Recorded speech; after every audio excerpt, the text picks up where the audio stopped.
Di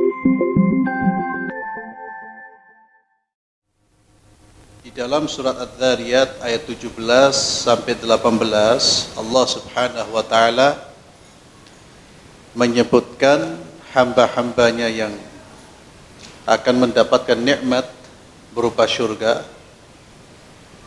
Hamba-hambanya yang beriman, di antara ciri mereka kanu, a'udzubillahi minasyaitonir rajim, kanu qalilan minal laili ma yahja'un wa bil ashari hum yastaghfirun. Mereka adalah orang-orang yang di malam hari sedikit tidur. Mereka bangun di malam hari untuk beribadah kepada Allah, untuk melaksanakan salat di malam hari.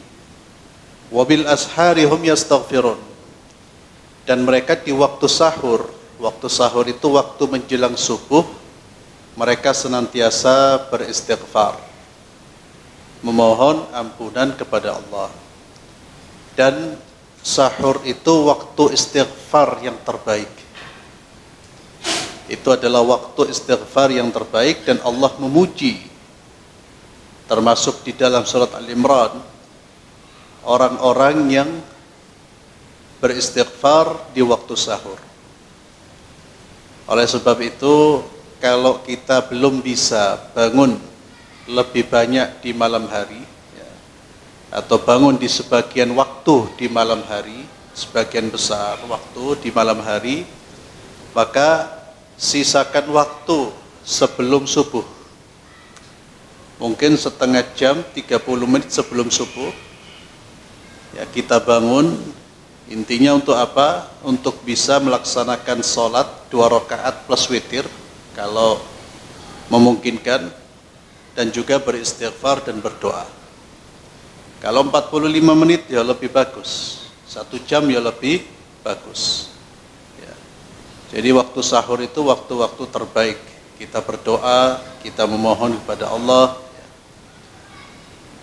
Jadi sekalipun antum lihat bola, itu kan bola kan sering muncul itu di waktu-waktu Allah berseru. Di sepertiga malam terakhir itu kan Allah berseru itu. Siapa yang memohon kepadaku, niscaya aku akan berikan. Siapa yang meminta ampun kepadaku, niscaya aku akan ampuni. Siapa yang meminta perlindungan, niscaya aku akan lindungi. Ya. Itu Allah berseru, Allah memanggil.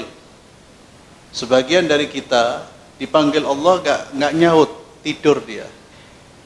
Tapi dipanggil oleh tim bolanya, bangun, melean.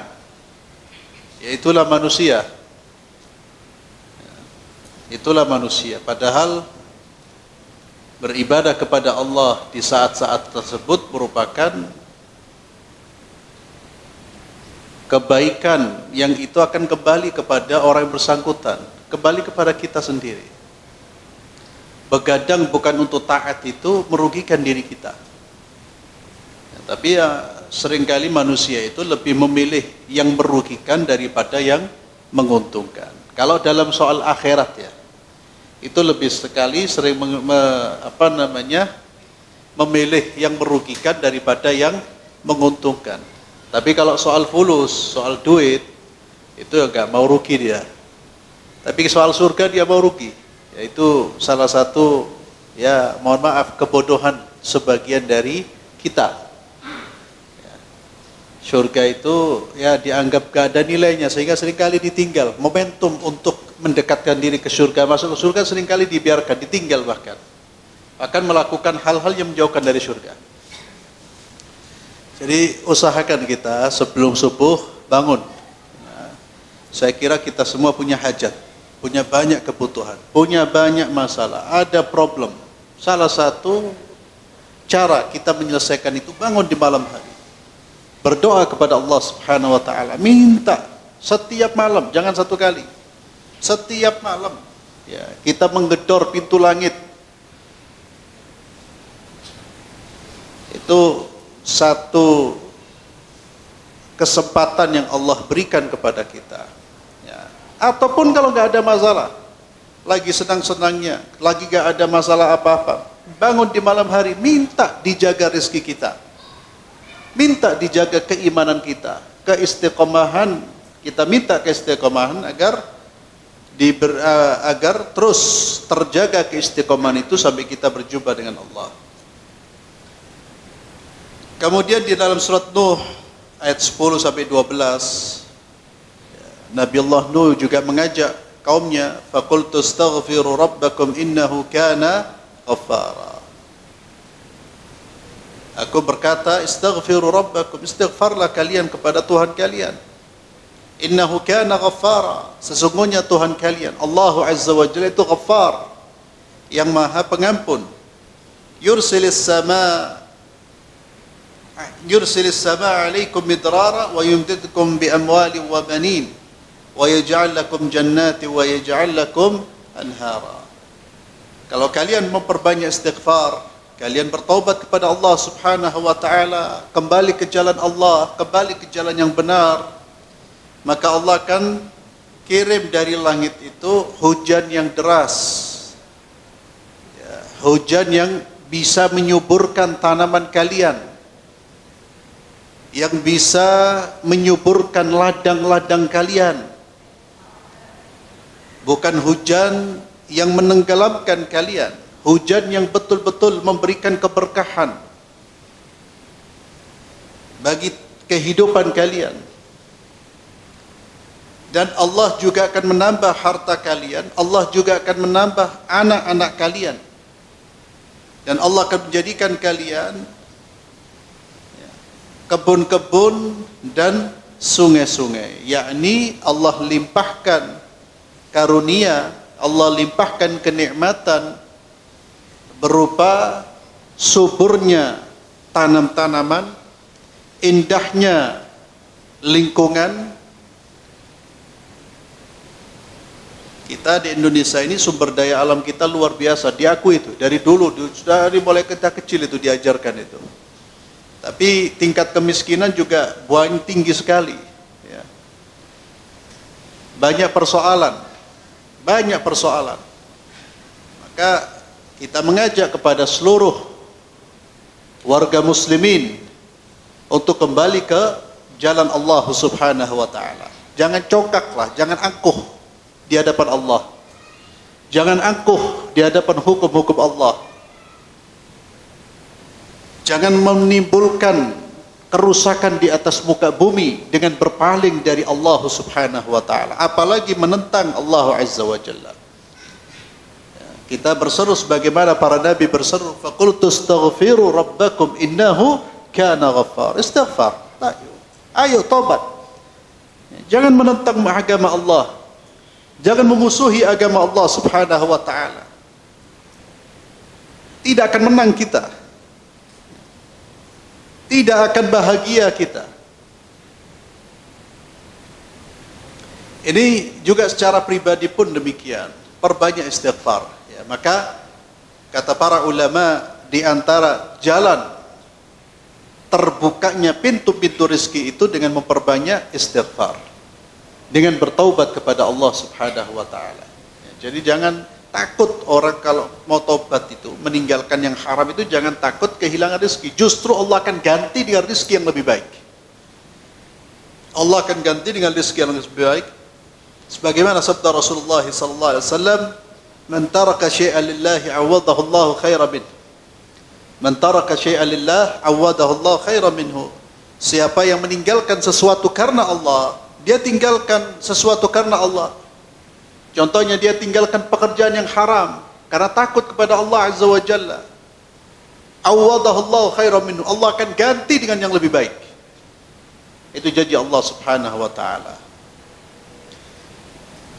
Wal ayat fil babi katsira. Ayat-ayat tentang perintah istighfar, keutamaan istighfar, anjuran beristighfar itu banyak sekali.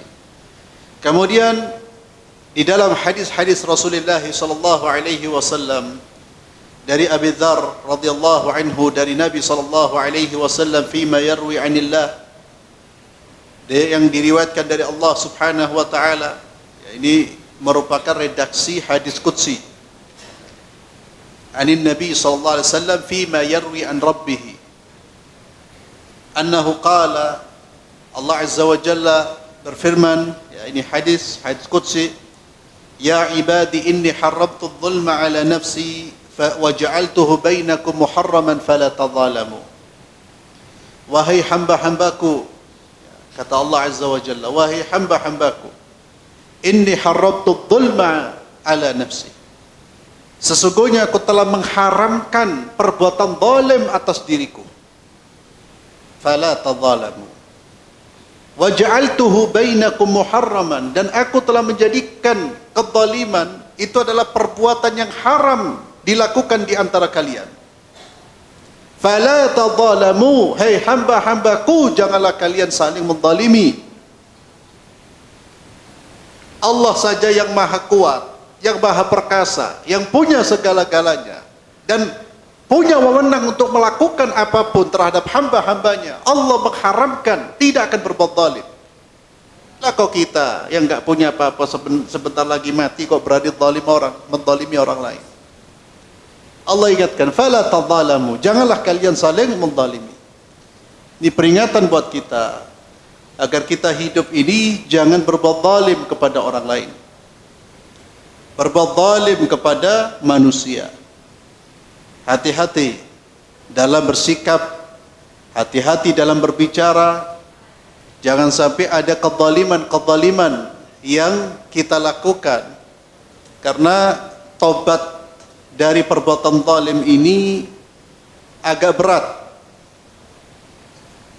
Dosa kezaliman itu tobatnya lebih berat daripada dosa yang berkaitan antara kita dengan Allah. Kalau zalim terhadap manusia itu kita harus meminta maaf kepada yang bersangkutan. Kalau haknya kita ambil, kita wajib mengembalikan haknya. Tidak cukup hanya dengan istighfar kepada Allah Subhanahu wa taala. Ya ibadi kullukum dhalun illa man hadaituhu fastahduni ahdikum.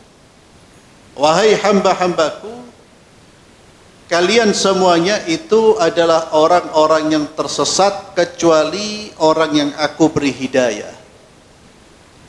Maka mintalah hidayah dariku, mohonlah hidayah kepadaku, niscaya aku akan memberi hidayah kepada kalian. Hidayah ada di tangan Allah. Bahkan hidayah ada di tangan Allah. Hidayahnya fulan ada di tangan Allah. Mintalah kepada Allah Subhanahu wa ta'ala. Termasuk kita minta agar hidayah yang sekarang kita nikmati ini terjaga dan dijaga oleh Allah Subhanahu wa ta'ala. Salah satu urgensi solat 5 waktu itu, kita di dalam solat selalu meminta agar dijaga dan terus dikuatkan hidayah yang ada di dalam diri kita. Di dalam surah Al-Fatihah kita mohon kepada Allah, ihdinas siratal mustaqim. Itu 5 waktu itu kita baca itu. Itu artinya kita minta dikuatkan, diteguhkan. Karena berjalan di atas jalan hidayah itu butuh penguat. Godaannya besar, godaannya banyak. Godaannya banyak, apalagi hidup di era sekarang ini. Berbagai macam godaan. Godaan dari syaitan yang tidak terlihat maupun syaitan yang terlihat. Banyak sekali. Allah Azza wa Jalla menyebutkan syayatin al-insi wal jin. Syaitan itu ada dari jenis jin, ada dari jenis manusia.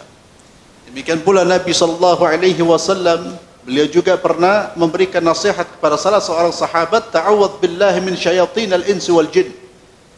Mintalah perlindungan kepada Allah dari godaan syaitan, jin maupun manusia. Min syarril waswasil khannas alladhi yuwaswisu fi sudurin nas minal jinnati wan nas. Godaan begitu besar.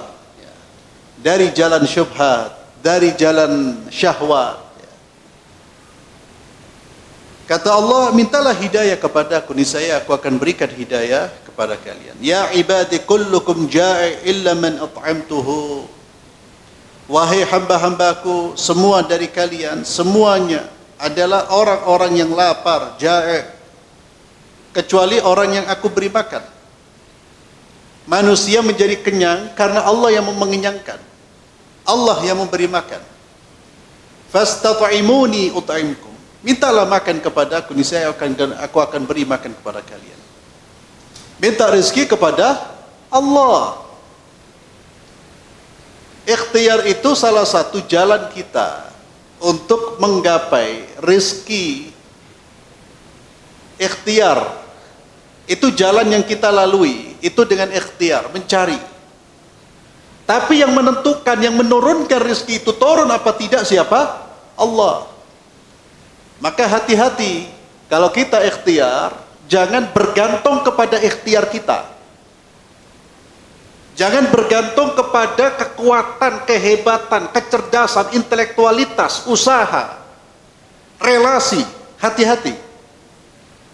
Semua itu tidak menentukan apa-apa.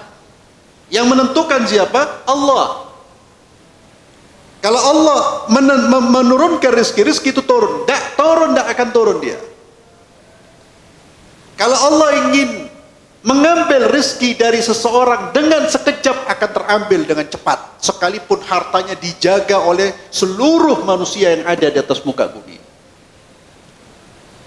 Semua datangnya dari Allah. Maka hati tetap bergantung kepada Allah. Kenapa kita berusaha? Karena itu perintah Allah. Kita disuruh manusia ini tidak boleh berdiam diri. Tawakal itu, paket dari tawakal itu adalah ikhtiar dan bersandar kepada Allah. Hati bersandar kepada Allah, raga ini bergerak. Tapi hati terus meyakini bahwa segala sesuatu, apa yang saya usahakan ini tidak ada kaitannya dengan manusia. Yang menentukan murni Allah, Rabbul Alamin. Itu makna dari kata Rabb. Rabbul Alamin itu Tuhan, satu-satunya Tuhan yang mengatur urusan kita, yang memberi rezeki, yang menghidupkan, mematikan, Allah Subhanahu wa ta'ala. Tidak ada kaitannya dengan manusia.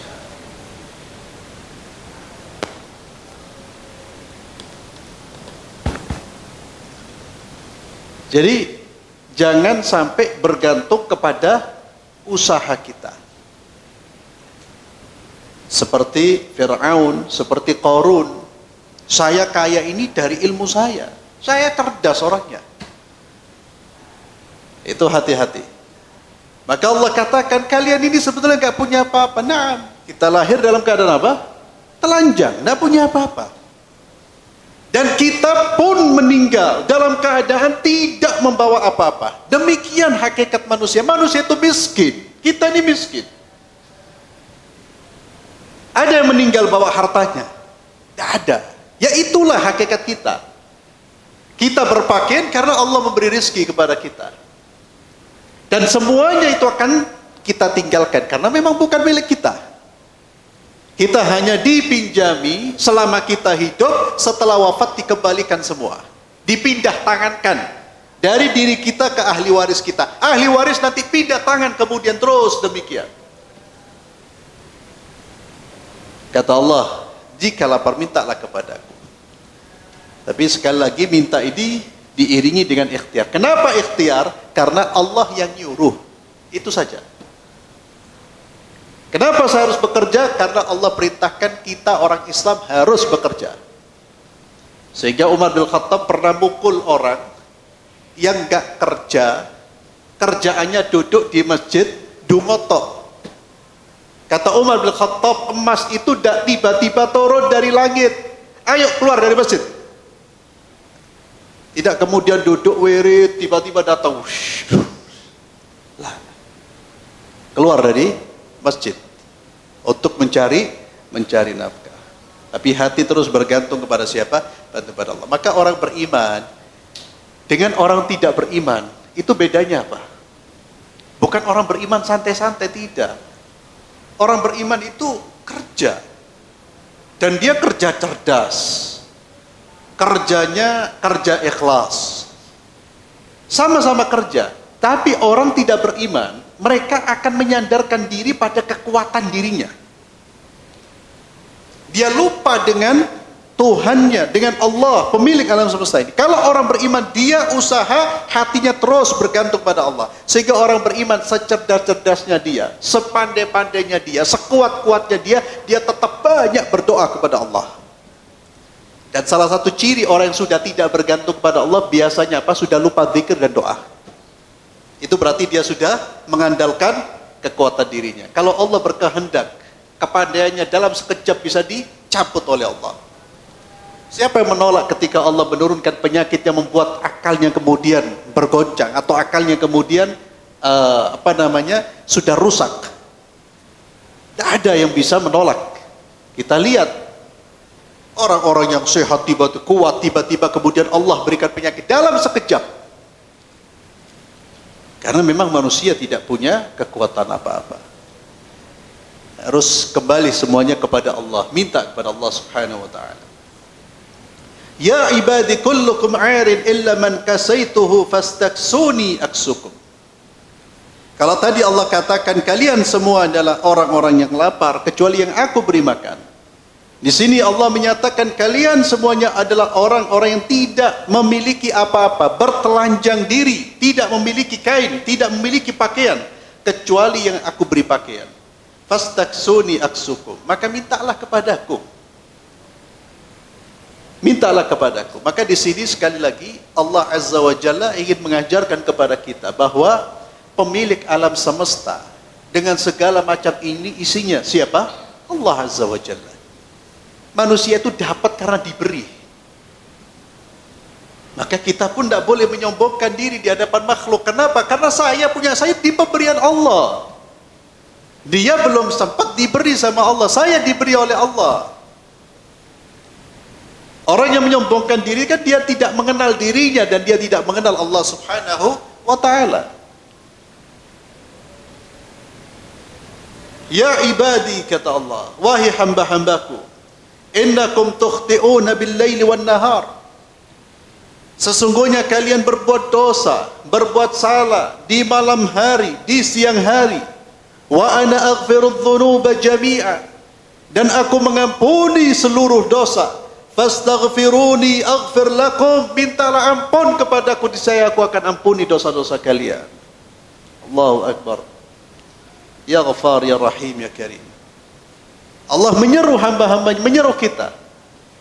Tukhti'una itu selalu berbuat salah, Pak. Maka jangan pernah berputus asa dari rahmat Allah sebesar apapun dosa kita. Bahkan berulang kali kita melakukan dosa, selama kita mau kembali kepada Allah, Allah membuka pintu taubat. Tidak ada pintu taubat yang ditutup oleh Allah. Ditutup dari makhluknya. Tidak ada satu makhluk yang tidak berhak mendapatkan atau membuka pintu taubat. Tidak ada satupun. Siapapun yang mau taubat, Allah akan membuka pintu taubat. Pintu taubat tertutup hanya dalam dua kondisi. Kapan? Yang pertama ketika nyawa sudah di kerongkongan, sakratul maut. Itu sudah tidak bisa. Yang kedua, kapan pintu taubat ditutup oleh Allah? Ketika matahari terbit dari arah barat. Sekarang masih dari arah timur. Kalau sudah terbit dari arah barat dan nanti pasti akan terbit dari arah barat, itu tanda kiamat, maka tidak ada lagi kesempatan untuk bertaubat kepada Allah Subhanahu wa taala. Jangan sampai ada mengatakan kiamat suwe kiamat. Nah, kiamat kubra itu kiamat kubra, hancurnya alam semesta. Mungkin beberapa tahun lagi, tapi hati-hati dengan kiamat yang lain. Apa itu? Kiamat sughra, kiamat kecil. Apa kiamat kecil? Kematian diri kita. Kematian kita itu kiamat buat kita. Selesai, itu sudah selesai. Perjalanan hidup kita sudah selesai, finish, dan tidak ada kesempatan untuk memperbaiki diri, untuk beramal. Selesai. Jadi hati-hati dengan kekuatan jasmani kita, dengan usia yang masih muda. Wah, aku sih sehat rek. Bentino fitness, setiap hari olahraga. Saya tak popo. selingkuh sana, selingkuh sini, engkau tobatin nanti. Tiba-tiba keluar dari rumah, dijemput malaikat maut. Oh, kiamat masih lama. Kalau orang sudah menunda taubat, orang sudah mengatakan nanti, berarti dia sudah jatuh dalam jebakan syaitan. Salah satu tipu daya syaitan itu adalah taswif. Taswif itu menunda-nunda, mengatakan saufa, nanti. Dia tahu dia sedang berbuat maksiat. Dia tahu dia dalam hubungan dia dalam kondisi yang salah, dia dalam aktivitas yang salah. Dia tahu, dia sadar. Ketika dia ingin keluar, nanti aja. Itu dia sudah masuk dalam lingkaran syaitan. Dia sudah masuk dalam jebatan syaitan. Syaitan itu menyesatkan kita, salah satunya menarik kita ke neraka, salah satunya dengan apa? Dengan jebakan taswif. Taswif itu nanti. Hati-hati. Maka segera beristighfar kepada Allah dan jangan pernah berputus asa dari rahmat Allah Subhanahu wa taala. Innallaha yaghfiru dzunuba jami'a. Dan juga salah satu jebakan syaitan itu membuat manusia berputus asa. Membuat orang merasa bahwa dia tidak akan diampuni lagi oleh Allah. Karena dia banyak melakukan dosa, sudah tobat dosa lagi, akhirnya dia merasa, Allah gak ngampuni dosa-dosa saya. Terus dia melakukan perbuatan dosa karena merasa sudah tidak diampuni. Itu jebakan syaitan, tipu daya syaitan. Allah tidak seperti manusia. Selama kita beristighfar kepada Allah, Allah akan ampuni. Kalau manusia itu diperlakukan tidak baik oleh orang lain, mungkin sekali dia bisa memberi maaf. Diulang lagi perlakuan tidak baik kepada dirinya, mungkin yang kedua kali orang masih hebat, dia masih memberi maaf. Ketiga kali biasanya apa yang dikatakan? Tidak ada maaf bagimu. Itu manusia. Allah nggak seperti itu. Jadi jangan nyamakan Allah dengan manusia. Berulang kali kita berbuat dosa, Allah tetap membuka pintu taubat. Cuma hati-hati juga dengan tipu daya syaitan.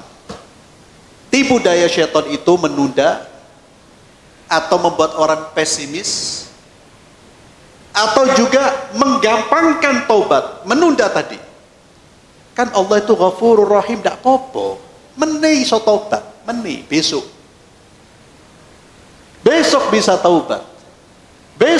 taubat. Atau syaitan kadang-kadang membuat tipu daya dengan cara apa? Dengan meremehkan dosa. Dah apa-apa dosa iki dosa cilik. Dosa kecil, amalmu banyak, nyumbang masjid, nyumbang ini, insya Allah dosa itu bisa tertutupi. Intinya jangan pernah meremehkan dosa. Kalau ada bisikan-bisikan meremehkan dosa, kemudian menganggap dosa itu tidak ada apa-apanya dengan amal soleh kita, itu yakin dari syaitan. Itu sudah kita kena bisikan syaitan. Maka Allah Azza wa Jalla mengingatkan, fastaghfirun, mintalah ampun kepadaku, niscaya aku akan ampun. Abu Hurairah radhiyallahu anhu, beliau berkata bahwa Rasulullah sallallahu alaihi wasallam bersabda,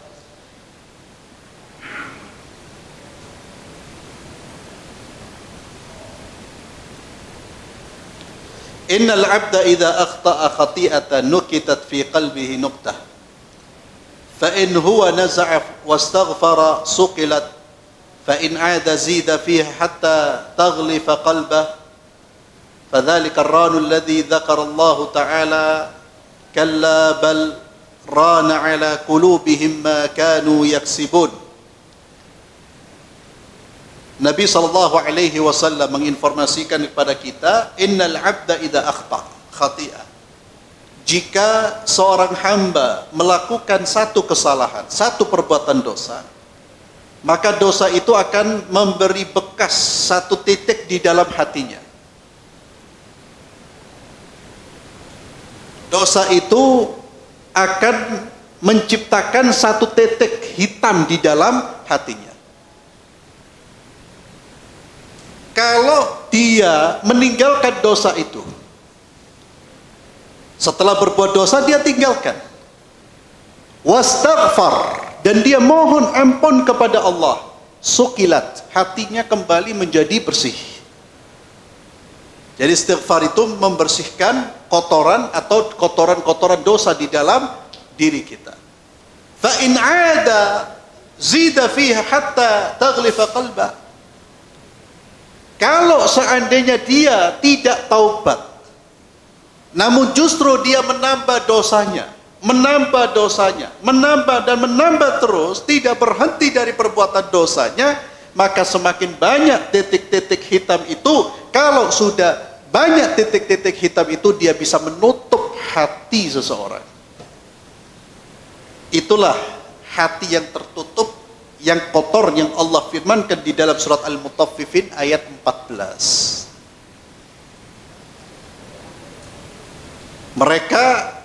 Hati mereka itu tertutup, kotor. Kenapa?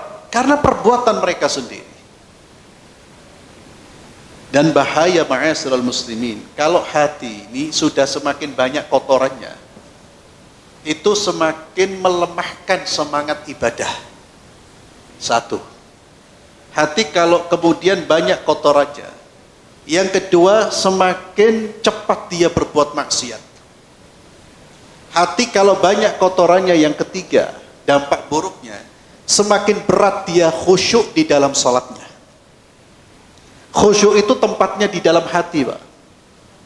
Khusyuk itu tempatnya di dalam hati. Kalau hati kita kotor, kekhusyuan itu susah bisa subur hidup di dalam hati kita. Ibaratnya tanaman, ibaratnya tanah. Itu kalau tidak baik, susah untuk ditumbuhi tanaman, ditanami tanaman. Dia susah berkembang. Demikian pula hati kalau kotor. Oleh karena itu, salah satu faktor yang menghalangi kita dari kekhusyuan, dan ini faktor yang kuat sekali, adalah faktor kotornya hati kita. Terkadang ada orang sudah paham, dia ngerti bacaan-bacaan sholat, dia tahu, dia hafal dan dia mengerti artinya, tapi tidak bisa khusyuk dia. Kenapa? Kotoran belum dibersihkan. Dan kita diingatkan ketika mau masuk menghadap Allah untuk melaksanakan ibadah sholat, kita diingatkan untuk membersihkan lahir maupun batin kita. Dengan cara apa? Membersihkan lahiriah dengan cara taharah zahiriyah, fit zahir, dengan mensucikan diri kita dengan berwudu. Kemudian kita diingatkan untuk bertaubat setelah wudu. Apa doa dari setelah wudu? Di antara doanya, Allahumma ja'alni minat tawwabina wa ja'alni minal mutatahhirin. Ya Allah, jadikan aku sebagai hamba-hambamu yang selalu bertaubat, ya Allah. Jadi kita ini mau masuk sholat, Pak, disuruh taubat dulu, dan disitulah nanti kita bisa khusyuk. Maka orang susah kalau dia masih membawa dosa-dosa, kemudian dia tidak bertaubat dulu. Dia asal sholat. Oleh karena itu kata para ulama kita, kalau kita ini sudah belajar tentang sholat, bacaannya kita pelajari, bahkan kita ngerti artinya, kok masih gak bisa khusyuk saya ya? Coba koreksi ulang diri kita. Kira-kira ada dosa apa yang masih saya pelihara, yang belum saya bersihkan dengan taubat dan istighfar? Jangan-jangan ada hubungan yang terputus dengan keluarga kita, dengan orang tua kita, dengan kerabat kita, dengan saudara-saudari kita. Itu bisa jadi menghalangi kita untuk bisa bermunajah, menikmati munajah dengan Allah subhanahu wa ta'ala. Karena orang yang bisa menikmati adalah orang yang datang kepada Allah dengan hati yang bersih. Sebagaimana syurga itu Allah buka bagi orang-orang yang datang dengan hati yang bersih. Yauma la yanfa'u malun wala banun illa man atallaha biqalbin salim. Di hari tidak bermanfaat harta kita, anak-anak kita, tidak ada manfaatnya, kecuali anak-anak yang saleh, kecuali harta-harta yang kita sedekahkan di jalan Allah.